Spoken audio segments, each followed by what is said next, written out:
ನಮ್ಮದೇ ತಪ್ಪುಗಳಿಂದ ಬಿಜೆಪಿ ವಿರೋಧ ಪಕ್ಷದಲ್ಲಿ ಕೂತಿದೆ. ಯಾವುದೇ ಚುನಾವಣೆ ಬರಲಿ ಕಾರ್ಯಕರ್ತರ ಹಗಲಿರುಳು ಕೆಲಸ ಇದಕ್ಕೆಲ್ಲ ಪಕ್ಷದ ನಾಯಕರೇ ಕಾರಣ.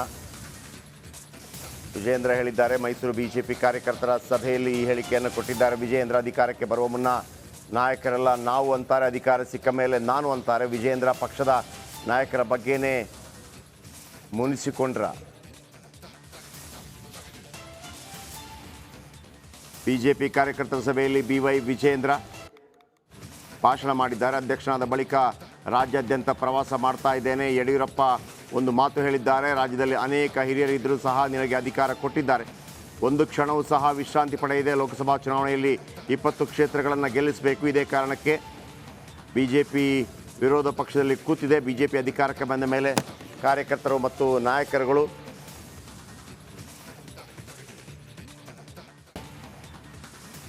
ರಾಜ್ಯಾದ್ಯಂತ ಪ್ರವಾಸ ಮಾಡಿ 28ಕ್ಕೆ 28 ಕ್ಷೇತ್ರಗಳನ್ನು ಕೂಡ ಭಾರತೀಯ ಜನತಾ ಪಾರ್ಟಿಯನ್ನ ಗೆಲ್ಲಿಸೋದ್ರ ಮೂಲಕ ನರೇಂದ್ರ ಮೋದಿ ಅವರ ಕೈಯನ್ನ ಬಲಪಡಿಸಬೇಕು ಅಂತ ಹೇಳಿ ಪೂಜ್ಯ ತಂದೆಯವರು ಸನ್ಮಾನ್ಯ ಯಡಿಯೂರಪ್ಪನವರು ಹೇಳಿದ್ದಾರೆ.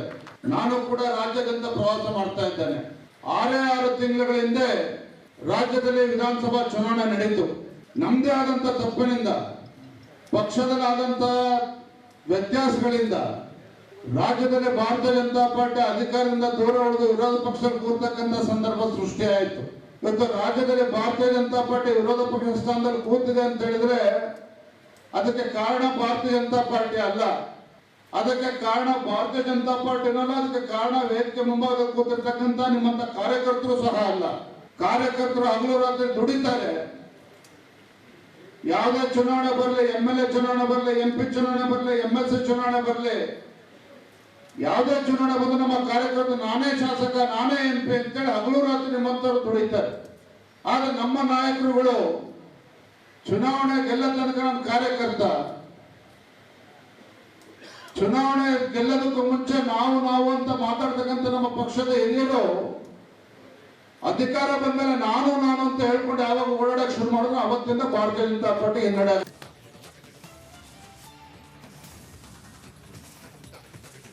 ಜಯಪ್ರಕಾಶ್, ವಿಧಾನಸಭೆಯ ಫಲಿತಾಂಶ ಬಂದ ಬಳಿಕ ಸೋಲಿಗೆ ಕಾರಣ ಏನು ಅನ್ನುವಂಥದ್ದನ್ನ ರಾಜ್ಯಾಧ್ಯಕ್ಷ ವಿಜಯೇಂದ್ರ ಅವರು ಇದೇ ಮೊದಲ ಬಾರಿಗೆ ಬಹಿರಂಗವಾಗಿ ಹೇಳಿಕೆ ಕೊಟ್ಟಿರುವಂಥದ್ದು. ಅದು ಒಂದು ಕಡೆ ಸತ್ಯನೂ ಕೂಡ ಆಗಿರುವಂಥದ್ದು.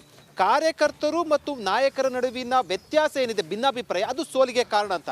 ಜೊತೆಗೆ ಬಹಳ ಪ್ರಮುಖವಾಗಿ ಅಂದರೆ ಪ್ರತಿಪಕ್ಷ ಸ್ಥಾನದಲ್ಲಿದ್ದ ಸಂದರ್ಭದಲ್ಲಿ ಬಿಜೆಪಿ ಚೆನ್ನಾಗಿತ್ತು, ಆಡಳಿತ ಪಕ್ಷಕ್ಕೆ ಬಂದ ಮೇಲೆ ಒಂದಷ್ಟು ಎಡವಟ್ಟಾಯಿತು ಅಂತ. ಮತ್ತು ಈಗ ಕೊಡ್ತಿರುವಂಥ ಹೇಳಿಕೆ ಒಂದು ಗಮನಿಸೋದಾದರೆ ಪಕ್ಷದ ನಾಯಕರ ಹೇಳಿಕೆಗಳಿಂದ ಅಂದರೆ ಬಸನಗೌಡ ಪಾಟೀಲ್ ಯತ್ನಾಳು, ಮತ್ತೊಂದು ಕಡೆ ಸೋಮಣ್ಣ, ಈ ರೀತಿ ಅವರು ಕೊಡುತ್ತಿರೋ ಒಂದು ಬಹಿರಂಗ ಹೇಳಿಕೆಯಿಂದ ಎಲ್ಲೊಂದು ಕಡೆ ಅಸಮಾಧಾನಗೊಂಡ್ರ ಅನ್ನುವಂಥದ್ದು ವಿಜಯೇಂದ್ರ ಹೇಳಿಕೆ. ಯಾಕಂದರೆ ನಾಯಕರುಗಳ ನಡುವೆ ಯಾವುದೇ ಕಾರಣಕ್ಕೂ ಭಿನ್ನಾಭಿಪ್ರಾಯ ಇರಬಾರ್ದು, ನಾನು ಅನ್ನೋದು ಇರಬಾರ್ದು ಅಂತ ಹೇಳಿದ್ದಾರೆ ಅಂತ ಒಂದು ಮಾತನ್ನು ಹೇಳಿದರು. ಪಕ್ಷದಲ್ಲಿ ಹಲವು ಹಿರಿಯರಿದ್ದರೂ ಕೂಡ ನಿಮಗೆ ಸ್ಥಾನ ಕೊಟ್ಟಿದ್ದಾರೆ ಕಿರಿಯರಿಗೆ, ಅಂದರೆ ವಿಜಯೇಂದ್ರಗೆ ಈ ನಿಟ್ಟಿನಲ್ಲಿ 28 ಸ್ಥಾನ ಗೆಲ್ಲಬೇಕಂತ ಯಡಿಯೂರಪ್ಪ ಹೇಳಿದ್ದಾರೆ ಅಂತ. ಅಂದರೆ ಇದರ ಅರ್ಥ ಹಿರಿಯರ ನಾಯಕರ ಅಸಮಾಧಾನ ಅಂತ. ಮತ್ತು ಜೊತೆಗೆ ಅವರ ಶಕ್ತಿ ಅನುಗುಣವಾಗಿ ಮತ್ತು ಮುಂದಿನ ಲೋಕಸಭಾ ಚುನಾವಣೆ ದೃಷ್ಟಿಯಲ್ಲಿ ಇಟ್ಕೊಂಡು ಬಿಜೆಪಿ ಹೈಕಮಾಂಡ್ ಎಲ್ಲ ಲೆಕ್ಕಾಚಾರ ಹಾಕಿ ವಿಜಯೇಂದ್ರಗೆ ಟಿಕೆಟನ್ನು ಕೊಟ್ಟಿರುವಂಥದ್ದು, ಅಂದರೆ ರಾಜ್ಯಾಧ್ಯಕ್ಷನ ಮಾಡಿರುವಂಥದ್ದು. ಈ ಹಿನ್ನೆಲೆಯಲ್ಲಿ ಇಂಥ ಸಂದರ್ಭದಲ್ಲಿ ಅಸಮಾಧಾನದ ಹೇಳಿಕೆಗಳೇನಿದೆ ಅದು ವಿಜಯೇಂದ್ರಗೆ ಒಂದು ಕಡೆ ಮನಸ್ಸಿಗೆ ಬೇಸರ ಆಗಿರಬೇಕು. ಆ ನಿಟ್ಟಿನಲ್ಲಿ ಈ ಒಂದು ಬಹಿರಂಗ ಸಭೆಯಲ್ಲಿ ಈ ಒಂದು ಹೇಳಿಕೆಯನ್ನು ಕೊಟ್ಟಿರುವಂಥದ್ದು. ಆ ಮೂಲಕ ಪಕ್ಷದ ನಾಯಕರುಗಳು ಕೂಡ ಒಂದು ಸಂದೇಶ ರವಾನೆ ಆಗಿರುವಂಥದ್ದು. ಅಂದರೆ ಪಕ್ಷದ ನಾಯಕರುಗಳ ನಡುವೆ ಅಸಮಾಧಾನ ಇರಬಾರ್ದು ಅಂತ. ಇದು ಒಂದು ರೀತಿಯಲ್ಲಿ ಆತ್ಮಾವಲೋಕನ ಜೊತೆಗೆ ಮುಂದಿನ ದಿನಗಳು ಹೋಗಬೇಕಾದಂತಹ ಪರಿಸ್ಥಿತಿ ಬಗ್ಗೆ ಪರಾಮರ್ಶೆ ಕೂಡ ನಡೆಸಿರುವಂಥದ್ದು. ಇದು ಮುಂದಿನ ದಿನಗಳಲ್ಲಿ ಯಾವ ರೀತಿಯ ಒಂದು ಸರಿ ಹೋಗುತ್ತೆ ಅನ್ನೋದನ್ನ ಕಾದು ನೋಡಬೇಕಾಗಿದೆ. ಅದು ಒಂದೊಂದು ಬಹಳ ಸ್ಪಷ್ಟ.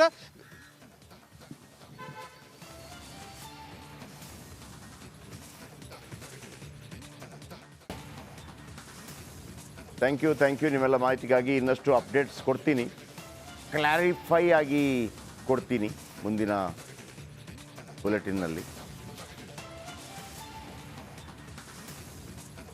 ಇನ್ನು ಮಧ್ಯಂತರ ಚುನಾವಣೆ ಸೂಚನೆ ಕೊಟ್ಟರ ವಿಜಯೇಂದ್ರ ಅನ್ನುವಂಥ ಮಾತು